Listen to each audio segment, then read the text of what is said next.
This is Seville, the capital of Andalusia in Spain, with a relatively new but very healthy cycling climate.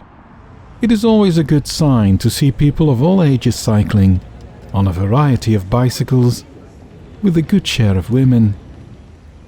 People in Seville do not feel the need for high-vis clothing or other special gear. Even better is to see the cargo bikes too, used for deliveries and public services. Seville built a complete cycling network of almost 80 kilometers in under 2 years, in 2006 and 2007.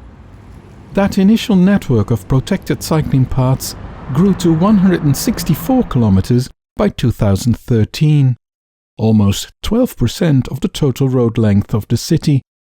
The modal share for cycling increased from about 0.5% to 9% in just 4 years, which scientific research closely linked to that brand new cycling network.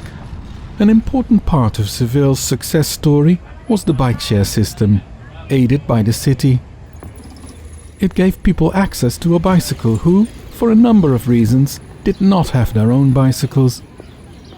The bikes are still clearly well used, and there are also alternatives now. Within just a few years, cycling became socially accepted in this Spanish city that had no cycling culture of significance anymore, after the bicycle had been replaced by the car in the decades after World War II. The first cycleways were built quickly, mainly in the space of parking lanes. Some of those paths still exist and have a bit of a temporary feel to them. Most of the bidirectional cycleways, however, were built on the level of the sidewalks. Not only did that give the users more sense of safety, but they were also less easy to revert back to road space if the project had failed. This does mean that some of the paths now feel a bit too busy. Sightlines are not always ideal, and sometimes the cycleways twist and wind. But the project didn't fail, quite the contrary. Some busier cycleways were widened. At such locations, even more road space was taken from the private car. This improved sightlines and turning radii at intersections, making cycling even more comfortable. The paths bypass bus stops and offer people plenty of space to enter a taxi.